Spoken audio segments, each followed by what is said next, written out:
What's up YouTube, Dale here from Zephyr, and today I'm bringing you an update to the most recent TCG exclusive thanks to Doom of Dimensions. Today it's going to be an update for RB. Now this is going to be a very combo heavy version of RB, but I've still maintained the OTK aggression that I showed you in the previous build that was during the first wave of support. Now there are 3 alternative engines inside this deck that you can take out. The idea is you're trying to work your way to get you to 2 monsters on the field, at least one of them being a machine, without conducting your normal summon, or if you use the normal summon engine, you still have so many more ways to get you where you need to go.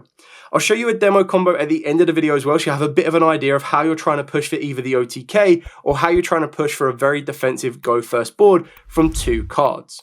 So with all of that out of the way, please smash that like button, hit that notification bell, and subscribe so you don't miss out on any more upcoming content. So starting off with the brand new RB cards. Now the biggest benefit of the new cards for the RBs, and when you're playing so many like modernized aggressive engines, it means you can actually cut down all of the RB pieces down to 1 each. If you wanted to maintain the size of the RB cards and probably play like 2s of them, mainly the older ones than the newer ones, because the newer ones are higher levels that are designed to be summoned from the deck because they don't have the effects of the old ones, where if you have an RB monster on the field or you only control RBs, you special summon them from the hand, they do get a little bit more awkward. So starting off the first brand new one, this is going to be your RB Lambda Cannon. Now this is actually going to be your answer to Nibiru.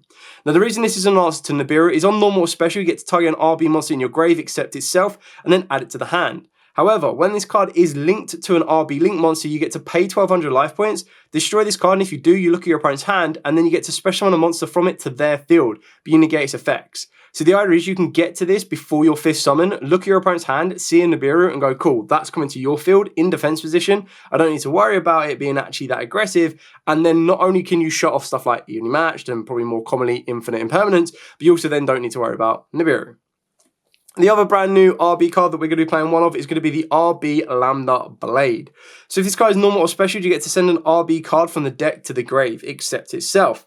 During your opponent's main phase, if this card is linked to an RB link monster, you get a quick effect to pay 1400 life points, then target 1 monster your opponent controls. Destroy this card, and if you do, you take control of that monster, but you destroy it during the end phase. Sometimes taking control of one of your opponent's monsters can actually be more effective than destroying it or return it to the hand, which is really effective. And then for the old ones, we're on one of each of those. So you've got the one RB GA10 Driller, the GA10 Cutter, and the Vulcan Rocket. Now, all of these have the exact same effect that if you control no face-up monsters or only face-up monsters are RBs, you get to special summon them. I would have loved the other cards to do the exact same thing, but that unfortunately didn't carry across. With the Cutter, you have the ability that you get to special summon an RB Cutter once per turn via its own effect, but when your opponent's spell, trap, or card effect is activated and this card is linked to an RB link monster, you pay 700 life points, destroy this card, and if you do, negate that effect, and if you do, you destroy that card.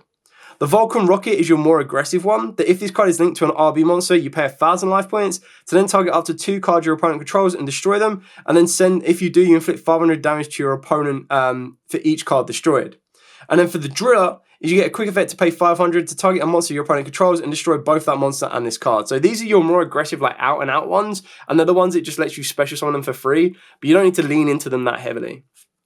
For the rest of the RB cards, we're on 3 of the RB Funk Dock. So when this card is activated, you add an RB card from the deck to the hand, except itself. And then each time a monster or monsters you control, your opponent controls is destroyed by battle or card effect, you gain 500 life points. So that's how you're going to start shifting back your life points that you're already paying. And then if a face-up RB monster or monsters you control leaves the field by card effect, except during the damage step, you get to special summon an RB monster from the deck. Only use each effect once per turn. And then the most important card is going to be your RB Stage Landing. So you special summon any RB monster from the deck or extra deck with a different name than the card you control. If an RB monster or monster you control would be destroyed by battle or card effect, you get to banish this card from the grave instead. You can't special summon from the extra deck the entire turn you activate this effect, except machines with 15 or less original attack, which when you see the extra deck is pretty much the only cards we're going to be summoning that way. Then one of the other brand new cards is RB Operation Test. So when this card is activated, you get to target a level 3 or higher RB monster in your graveyard and special summon it. You can also target any number of RB monsters you control and you gain life points equal to their combined original attack. If you do, you have to return them to the hand or extra deck, and then you special summon an RB monster from the hand. You can only use each effect once per turn, so again, it's another nice way to return a card from the field, gain back the life points you've already paid, and then summon another one down. And then the final RB new card in the main deck we're playing is going to be the next phase. So you could probably take this out. This is currently a 41 card build. You take this out, it's a flat 40. This is just one of the ones, if you can't complete the OTK, you do need a bit of a fallback option. And next phase is probably one of the best ways to do that. So when your opponent activates a monster effect while you control an RB monster, you get to destroy a monster you control, and if you do, negate the activation. And if you do that, destroy that card, and then gain 2,000 life points. So you can kind of see the defensive option for this. You can, if you want it to be a flat 40, take this card out. So that's it for the RB cards in the main deck. Now to show you the first of the 3 engines. So the first of the engine is going to be your normal summon engine, and this is going to be the Scrap Recycler. So more times than not, when you look at the RB cards, you're actually going to be special summoning them more than normal summoning them. So your best normal summon will be something like a Scrap Recycler, because when this card is normal or specialed, you send a machine from the deck to the grave. Once per turn, you get to shuffle 2 level 4 Earth machine monsters from the grave into the deck to draw a card. Now, more times than not, what you're going to be aiming to do with this one is you're going to want to send your Mecha Phantom Beast O-Line, or you're going to want to send your Jet Synchron. Now, the idea behind getting both of these to the grave is that these are another way for your normal summon that you spawn another card that allows you to get into your Link 2. So your O-Line is while you control a token, it can't be destroyed by battle or card effect, but if it's sent to the grave, you get to special summon a Mecha Phantom Beast token, and you can only use each effect once per turn. The Jet Synchron, pretty standard on this one, is if it's sent to the grave as Synchron material, which you very rarely are going to do it, you get to add a jump monster from the deck to the hand, but more commonly is if it's in your graveyard, you send a card from the hand to the grave to special summon it back, but you banish it when it leaves the field, and again, you're trying to get 2 machines off of the 1 card, which is why your normal summon a Scrap Recycler get you there. The other cards that are going to help you do that is the Teratop package. So 3 Teratop and 1 Tuckendoorborg. Pretty straightforward and simple on that one, because the idea behind that one, as long as you control no monsters, Teratop works your way. This can also work you into a nice defensive option if you are worried about Nibiru a little bit earlier on with Bamboozle and Gossip Shadow. But in the actual combo, this will be a second Clockwork Knight. I just couldn't find my second copy of that one, really annoyingly. And then the final engine that's going to help you do this is going to be your Engage package. Now, you can actually play 1 Widow Anchor, which wouldn't be the worst case scenario. And if anything, I'd probably consider taking out the RB next phase, because one of the ones that if I hard open up the Hornet drones, I just go, cool, Engage, search me out the Widow Anchor and go from there. Now, with Mobilize Engage, again, the way that this works is you go Engage, gets you your drones, activate the drones, turn it into Kagari. You then, unfortunately, once Kagari adds back the drones, is you'd have to turn your Kagari into the Kana, because you need that zone to point down, or of course you can turn it into a Hayate. And then you activate the drones and then turn the drones into the Kana or the Hayate, and then that's your 2 machine monsters that get you into your Link 2, being your RB Vulcan booster, which we all know that this will kick everything off, and I'll talk about that a little bit later on. So that's your engines. You've got 3 engines here. Now, some of them do clash. Like, if you open up your drones with your Teratop, you're not going to be able to get anywhere unless you put your monster into the extra monster zone, which is still then fine, because you can still then just go, cool, drones, work your way into Kagari, Kagari, add back the drones, and then you can link your Link 2 Vulcan booster plus your Kagari and go into the Brute Blues. And then you open up your zone again to activate drones to get you this warrior token that can then go into a Hayate or Kagari. A Hayate or a Kana. So you're still being able to get the use out of it. The exact same can be said for Teratop, because you're clearing off your main monster zones and opening up the spaces for the engages, which is why this all works really, really nice in tandem. Then on to the final part of the deck. The deck is going to be your aggression cards. These are going to be your breakers, your hand traps, and everything else in between. So for the first one, we've got Ash Blossom. Now this is actually in here as a counter to Molchomi Fualos, because you will summon from the extra deck a lot. Like just drones into Kagari, draw 1.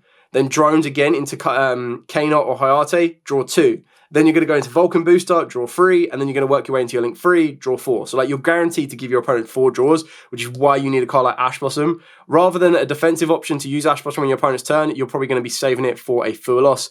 And then if you are going second, of course, you can then use it on anything, because as long as your opponent doesn't have an empty field, they're not going to use a Fualos against you. The other one is the Firion King Regulus, and then pretty standard your own Molchomi Fualos, because we're going second. We want to be able to reactivate the most effective hand traps right now, and Fualos is probably that best option for it. Moving on to the aggressive cards on this one. So for our aggressive cards, and to be our OTK enablers, 3 limiter removal. So remember that we've got cards that say if your RBs would be destroyed by card effect, you banish them from the graveyard to protect. And then you've also got the Funk Dock that if it does get destroyed by card effect, you float. So being able to use a card like Limiter Removal, which is going to double the attack of all face-up machine monsters that you control until the end of the turn, just helps with your Brute Blues being fully stacked by all of its equipped spells to then help all of the monsters that are going to give it additional attack to then help push for an OTK.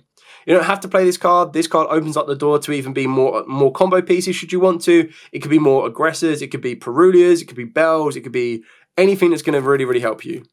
Then the penultimate card is going to be 3 Forbidden Droplets.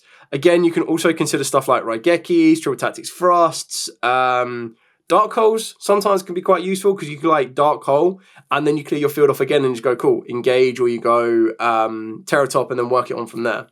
The final card is the 1 Clockwork Knight. This helps you get to the Fearing King Regulus. And what I like about Fearing King Regulus is even if you go second, it's still useful for you because once you get a machine in the grave, you just summon down the Regulus. Regulus attaches that monster. You've got that negate on the field, but you've also got a 2800 beta that if your opponent doesn't use anything that you need to negate, you can just one-punch shot and get everything off of the back of the Regulus, backed up by the Brute Blues, and then like even a limiter removal and everything else in between. So that's it for the entire main deck. Now to go through the extra deck. So for the extra deck, this is the one downside of playing the Sky Striker package is that you will use up free spaces in your extra deck. The biggest benefit is you don't really mind because you have loads of space in your extra deck, which is why you could play stuff like Ultimate Slayer should you want to. So I've already kind of explained this. The idea is you're going to turn your token into Kagari, and because Kagari points up, it's not going to be much use to you. So you're going to have to turn your Kagari into Hayate or Kana, and then you can work back by activating the drones, get you another one, turn it into the missing piece, Kana or Hayate, and you put those two together, and those two are going to work their way into, more commonly than not, the Vulcan Booster. So speaking of which, we are going to be playing 3 of the Vulcan Booster. Finally, I was able to pick up my 3rd copy of this. So this card requires 2 machines, and if it is link summoned, you get to add an RB spell from the deck to the hand. And if this card is in the extra monster zone, you get to special summon an RB monster from the hand or grave in defense position. Then you can move this card into, you can move this card if you wanted to. Then you can move this card you control to another of your main monster zones. Also, you can't special summon from the extra deck for the rest of this turn except machine monsters with 15 or less attack, which again is absolutely fine. The idea behind that is once your Vulcan Booster brings back, you then open up the door to get into the brand new RB Brute Blue, not brand new, sorry, but your boss monster in the form of the Brute Blues. So the Brute Blues is your aggressor for the new card or for the RB strategy itself. So it gains the following effects while this card points to RB monsters. It gains attack equal to the total original attack of the RB monster it points to. It can make a second attack during each battle phase, and it can't be destroyed by battle or card effect. During the main phase, you get to add an RB card from the deck to the hand. So when you're looking at stuff like Vulcan Booster and you're backing up with the Brute Blues, you've just got crazy synergies going round and round, which is why it's so important to get to that Link 2 straight away without using your normal summon. And the fact that once you've used its effect, it is a hard once per turn, but as long as you're able to kind of get to where the position you need it to be in, as long as you can then work into a Brute Blue, so if you haven't used your normal summon, Scrap Recycler gets you there and everything else in between. We're then on 2 of the most recent RB Shepherd Crook. So this requires 2 monsters including an RB monster. It gains 500 attack for each monster you control except this card. You can only use each of the following effects once per turn. During the main phase, you get to set an RB trap from the deck or grave, and during your opponent's main phase, you get a quick effect to target a level 3 or higher RBs in your graveyard, place 2 on the bottom of the deck in any order, and if you do, special summon the other in defense. So this is your defensive option. This is one of the ones that if your Brute Blues hasn't been able to complete the OTK and you don't think that it's useful having it where it is, you'd link 3 cards off, go into your Shepherd's Crook. This will then get you the trap card, which gets you up another line of defense. And then you also get the ability to reset one of the materials you might need, whether that be a quick effect pop, whether that be a quick effect steal, whether you want to look at your opponent's hand, it kind of gives you all those options. And then the final generic cards we're playing is the 1 Barricade Borg Blocker. So this is one of the ones that if you get Nibiru'd, you just need 2 monsters with different names and you turn them into a machine. So if you have a monster that is not a machine, you get to turn it into this. It doesn't require effect monsters or anything, so that's why you get away with using tokens. We've got the 1 Clockwork Knight. Now this would ideally be 2, and you'll see in the combo that you kind of need 2 to get you the guaranteed access of the Clockwork Knight. And the Clockwork Knight gives you the ability to increase the attack stats of all of your machine monsters. In place of the 2nd Clockwork Knight, I do have the 1 Bamboozling Gossip Shadow. The idea behind this one, and you're probably more times than not going to be going into your, wherever it may be, your stage landing, which is why you can't really utilize the Bamboozling Gossip Shadow to its max potential, which is why it'll be a 2nd Clockwork Knight. But the idea is this is just a way to protect from Nibiru should you really, really fear it. And then the final card is the 1 Dawn Dragster, because you do have tuners in the form of the O-Line and in the form of the Jet Synchron, and it is a machine monster with 15 or less attack. So this is very easily summonable and very easily to be a defensive option for you. So that's pretty much it for the entire profile. Now what I'm going to do is I'm going to show you the 2 card combo that's going to be coming off the back of your Scrap Recycler, which is your normal summon, but you can pretty much apply the same approach within reason off of the back of Terratop and off of the back of your Sky Striker Engage as well. So I'm going to be back in a second. The 2-card combo is going to consist as thus, just Scrap Recycler and then any random discard. Now this is the exact same start you can also get away with, like I've mentioned with Terratop, but also with the ability to play through Nibiru should you want to, and I'll explain that as we go. So you start by normal summoning down the Scrap Recycler. This is going to send your O-line from deck to grave. O-line will then allow you to produce a token. Then what you're going to do is you're going to turn your Scrap Recycler into the Clockwork Knight, and then you're going to be able to use Clockwork Knight's effect to tribute off the token to bring back the Scrap Recycler. Scrap Recycler will then use this effect again to send the Jet Synchron from deck to grave. You can then link your Clockwork Knight plus your Scrap Recycler into your Vulcan Booster.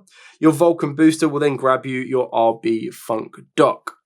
Activate the Funk Dock to then grab you an RB card from the deck to the hand, being the Stage Landing. You can then activate the Stage Landing, and this is going to allow you to special summon an RB from the deck. Now, the one you're going to want to go to is going to be your RB Lander Cannon. Now, as it points to, or the Vulcan Booster is linked to this, you can now use the effect here to look at your opponent's hand. So you're now putting your opponent in a position where if they Nibiru you now, you still have plays to make because you'll have the destruction effect of the back of your Funk Dock. You'll also have the Jet Synchron to come back, so you'll still be able to make plays should you need to. I'll show you what happens if they don't Nibiru you, but you're still going to be able to see from your opponent's hand, and we're just going to put this here to represent that our opponent currently has a monster. So the benefits of what you're going to want to be able to do from this point on is you're still going to be able to use this effect, look at your opponent's hand and destroy it, to then trigger the Funk Dock, and this is going to get you direct access to the RB Lambda Blade. Now your RB Lambda Blade will then allow you to send from the deck to the grave on summon. The quick effect is to pay 1400 life points to target a monster your opponent controls, but we want to make sure we leave this zone kind of free because we want a better card that's going to be attached to that in that zone shortly. So we're going to send the RB GA10 Driller from the deck to the grave, and then we're going to be able to start moving on some more plays as well. We're now going to use the RB Vulcan effect to allow us to revive from the graveyard, and the one you're going to want to revive is your RB Lander Cannon. In doing so, on normal or special, you get to target an RB monster in your grave, accept itself, and add it to the hand. So you're going to want to add the RB Driller you've just sent with the Lambda Blade. You'll then be able to use the Driller to special summon itself to the zone that the Vulcan points to. And the reason you're going to want to be doing it this way is you now have the ability, should you wish, to use the effect of the RB Driller and destroy it to trade off with the monster that you've summoned for your opponent. Now, you don't need to trade off. That is entirely up to you because the next stage you're going to want to do is use your Lander Cannon plus your Vulcan Booster. And this is then going to work you into your RB Brute Blues. Your Brute Blues effect will then be able to be activated. So during your main phase, you get to add an RB card from the deck to the hand. So you're going to want to grab the brand new RB Operation Test. We're going to activate the RB Operation Test, and on activation, you get to target one level 3 or higher RB in your grave and special summon it, so you get to bring back the RB Lander Cannon. Then you also get to target any number of RB monsters you control, gain life points equal to their combined original attack, and if you do, return to the hand or extra, and then special summon an RB from the hand. So you're going to want to return the one with the highest attack, which is going to be your RB Lander Blade, and then summon itself back down. So you regain 200 life points from the 1200 that you already paid with your RB Lander Cannon. Now, before we go any further, you can now use the RB GA10 Driller effect to trade off with the monster you've given your opponent. But the benefit of doing something like this, now that we do it, is we've got the RB Stage Landing in the grave to banish it and protect it from being destroyed, which means you get to keep this on the field, which is going to be very useful because now what you want to do is link this off. And what you're going to do is you're going to go into your second Clockwork Knight.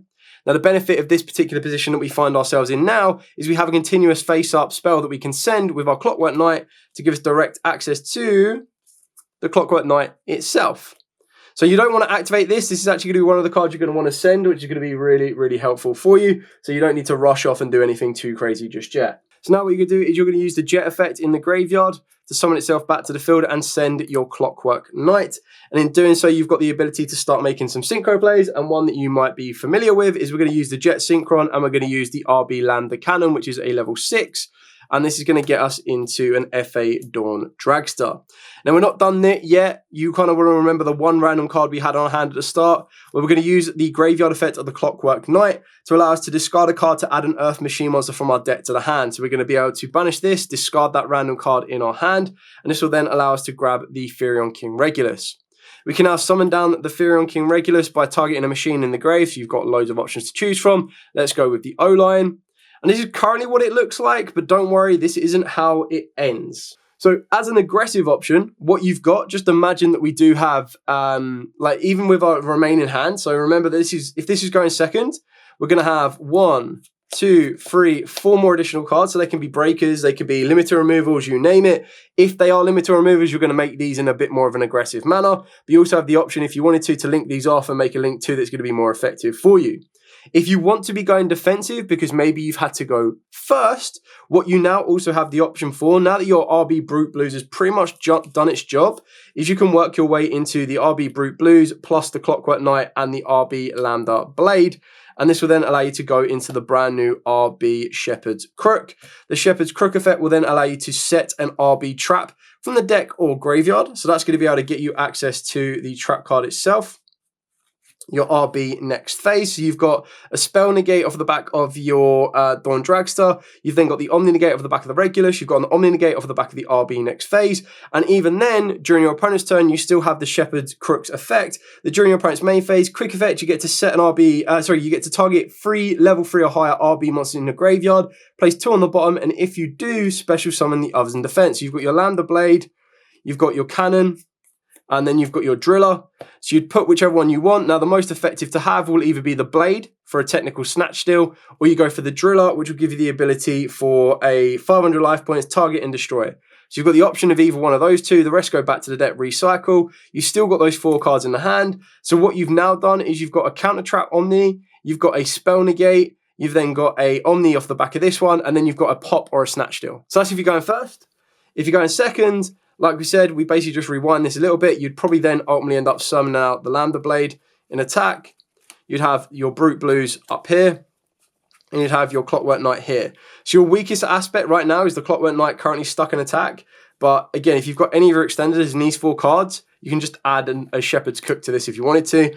But at the very least, this can even be an attack. If you do have a limiter removal, you'd activate the limiter removal, and your Brute Blues, unfortunately, only has the Lambda Blade attached to it, but it gains attack to the total original attack, so it's going to be going up by 1400, so it's already 29 base, and then it gets to attack twice, and then if you do use limiter removal, it's going to go up to a 58 base, attacking twice. You've got your Clockwork Knight at 1000, you've got your Blade at 28, you'll have your Fearinkin Regulus at 56, and then you'll have your FA Dawn Dragster, which will be 42. So like you should be able to push OTK from this one. And like I said, if you can't push the OTK when you've got it like this, you just go, okay, cool. Or even if they're going to get destroyed because of limiter removal, you just go, cool, put those 3 together. Crook gets one, sets one, go from there. And if you can't complete the OTK, I highly advise you not summoning down the Regulus. Save this, attack with whatever you can do, and then summon down the Regulus, because then it means once the limiter removal tries to nuke everything, you go, okay, cool, and then you still end with these 2 cards at the very least. So using a bit of awareness for what kind of scenario you're in, but the idea is that combo can serve you going first or going second. Going second, you're going to open up 1 more card to increase that consistency. And like I said, you've got your Terratop package, you've got your so you've got your Terratop package, you've got your Engage package, and then of course you do have just your general scrap recycler play as well. Anyway, that's it for the entire video. If you do have any questions at all, by all means, please let me know in the comments down below. I am always happy to answer them for you. But for now, as absolutely always, stay safe, and of course, happy dueling.